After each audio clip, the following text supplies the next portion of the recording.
Hi everyone, welcome back to the Spirit Lounge. Hope you guys are well. As you can see, I'm in completely different surroundings right now. I've travelled thousands of miles to be across the pond, as it were, from the United States to the UK, and I'm sitting in the front room of my mother's home in Yorkshire, of course. It's a very appropriate t-shirt, purely coincidence actually, but it's a great coincidence. And I thought I'd make this very, very, very short video. Just before Christmas and New Year. I won't be making anything until the New Year, after the 6th of January, when I get back to the States, and just spending some time over here with family and friends. So hope you guys are all enjoying that, and spending a lot of time with your own family and friends and getting some time off work, more importantly. What did I want to talk about today? Well, first of all, it was something that came up recently, specifically something around what I'm actually having to relearn a little bit again. And I think we all have to relearn things multiple times. We never learn everything completely, and we tend to get forgetful and complacent sometimes. And that's the thing called allowing. Now, we all know New Year's resolutions. We make New Year's resolutions every year. Some of us keep to them, some of us don't. We all want to have some change for the following year.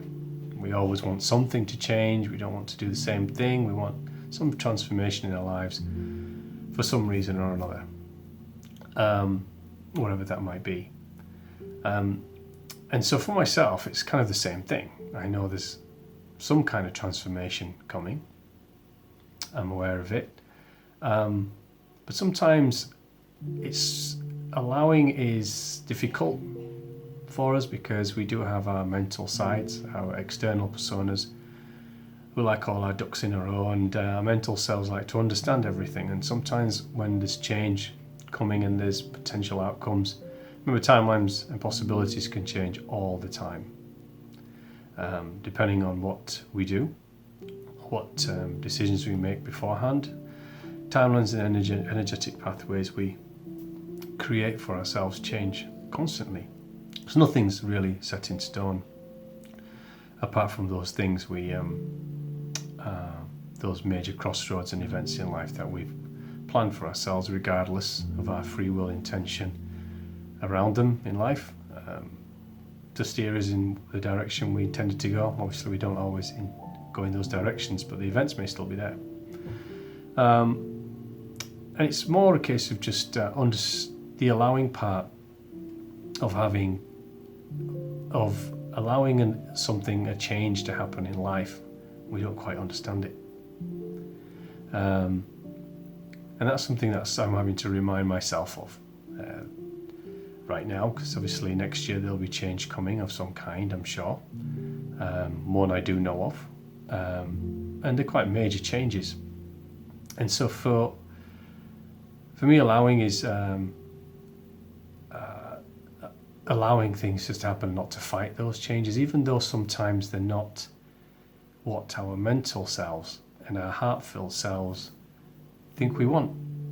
Our external selves have heartfelt desires and things we really want to stay the same, but sometimes they don't stay the same, and we don't quite understand why they have to change, or we don't know why something has to happen, or why what the potential outcomes of that might be.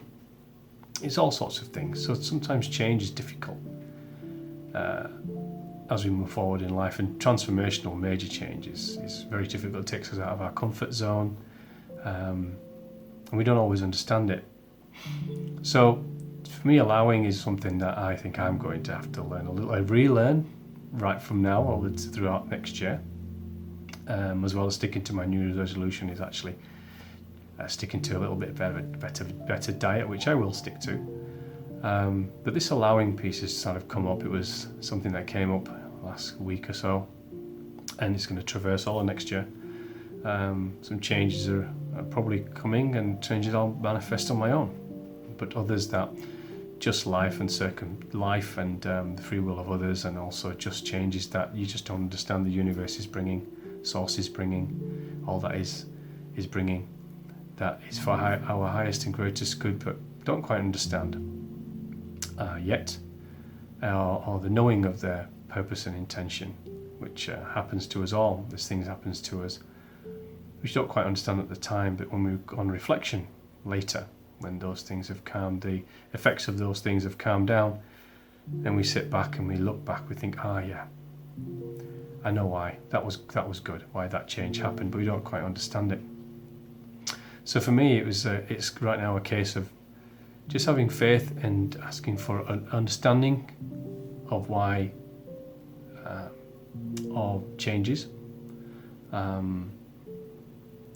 having faith of those changes and that it's for my highest and greatest good, and then simply not fighting those changes. I think it's we're all going to go through life changes next year after. We make New Year's resolutions. Many things change over the new year into Christmas and New Year. Relationships transform for many people. People move geographies, people move jobs, people have major changes in their own lives and their children, and it's just a lot of major change happens around this time of year into January and February, when people decide that they want the following year to be the same, a little different, or hugely different.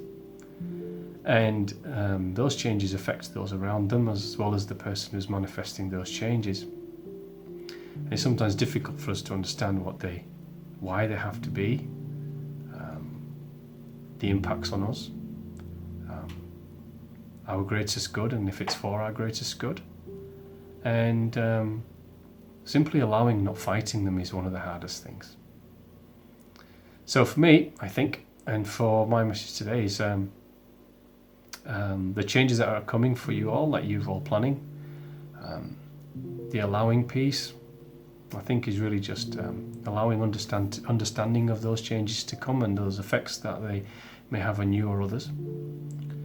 Having faith that they are for your highest and greatest good, and even if those things are not necessarily manifested by you directly, and sometimes just not fighting them, just allowing those to happen and just going with the flow, and allowing with faith and grace that you know that whatever it is, it's taking you in the direction that you want to go. And sometimes just being brave, courage to allow those things to be. Something I'm definitely having to relearn. Haven't had a major transformational change in many, many years, and they're never any easier. So if there is one for me next year coming, then it's another thing that I have to relearn to be indifferent mostly about it, to be in a state where of acceptance and allowing and knowing and greatest good, not fighting, and understanding. So I hope that helps you if you are planning to make some change. And there was a story I wanted to mention, linked to another video, but also linked to this one. So before I left Dallas, a couple of weeks before, this is a great story, and it's often about allowing and acceptance as well, so it's kind of connected. I was driving up to some lights, just exiting the highway in Dallas, and pulled up at the lights. It turned red, and there was a guy there asking for money. And as usual, I do have a large amount of ones that I keep in the console of the car. And when I see someone who's asking for money, I usually pull out $1 or $2 from there and I hand them over. It's kind of my little fund that I keep for that sole purpose. So I pulled my window down, and the guy came over. I gave him a few dollars from there, and he then started to chat to me. The lights were still red for a little bit of time, and he said, "Oh, nice truck." I was driving an SUV and he called it a truck. I said, "Oh, thanks very much."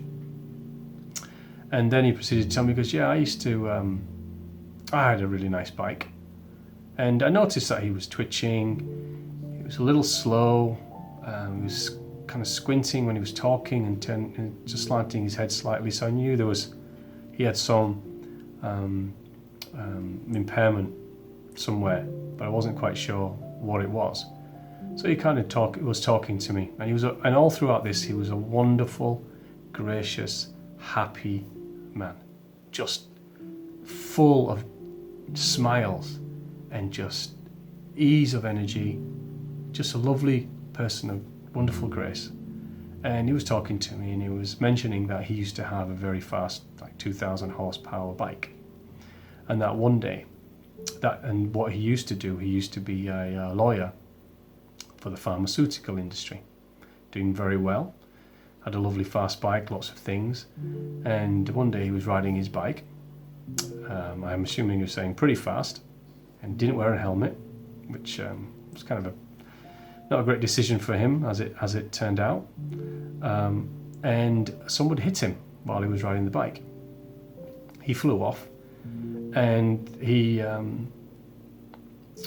impact caused major damage. He ultimately had brain damage, which is what I was seeing, which is with his inflections and his twitching and his kind of slanting of the head and squirming. He was kind of processing it. It was hard for him to get words out. It was slow. And then he proceeded to tell me this story, and saying that he couldn't really remember what he used to do very much in his past life that he used to have, his previous life experiences he used to have. Absolutely full of smiles and joy at this. But what really got me was that he said, but it doesn't matter. I meet some wonderful people in life now. And he smiled and said, thank you so much. I gave him some more money, and he walked away, and he was full of joy and just standing there in the sun. But to him, he just allowed and accepted what happened to him. Okay, I could have had a different ending if he was wearing a helmet. But he'd accepted and allowed, and he was just full of happiness, and he saw the positivity of that. He was meeting wonderful people in his new life, even though he was struggling remembering what his old life was. And this was a guy asking for money at the lights just off the 75 and coming down south into Dallas. And I actually meet a lot of people like this. I'm very blessed to meet a lot of people like this, who effectively have not so great material experiences, often on the street, homeless, or in shelters, where I volunteer as much as I can. In Dallas, there's a homeless shelter called The Bridge. I'll plug it. It's a great place to volunteer if you guys are interested. It's and I meet wonderful people, and they're all always full of gratitude and grace with where they are, what they're given. Every single one of them was like this gentleman, but this particular gentleman really touched me that day, and I think he just allowed and accepted, but was full of happiness regardless of his predicament in life. It's not for us to judge how he got there. It's just that how he accepted that and decided his future life to be, and the happiness he was deriving from just meeting many, many people in what he does now was just a wonderful thing. And I love that meeting. It ended my year in Dallas so well before I came here to spend my time with family and friends. And it was very humbling and a reminder that, we just need to be grateful over this period of our family and friends. Those people we love, we always take advantage of mostly. But they're always there. I've met a lot of my close family and a lot of my close friends to date, and I'll be meeting more of them as we move through into the new year before I leave again. And I'm eternally grateful. The simple things we need to accept and nourish and cherish, and allow the changes for next year. But mostly, as we move into next year, in our own spiritual expansion, for those who are pursuing that, we need to try to strive away from the M&Ms. Now that's not the chocolate, it's mind and materialism, the M&Ms. More we shift away from those things and move into our heart space and spirit together, and using the mind as a processor and a partner in that trinity, if you like, allowing those changes, understanding faith, highest and greatest good, and not fighting what we know is just change, and being grateful for what we have. And so with that, just say have a great and a wonderful Christmas, a happy, joyful, joyous celebration for the new year. And I'll chat to you all again in 2020. So have a great time, everyone, and enjoy. Thanks so much. Bye, and love to you all.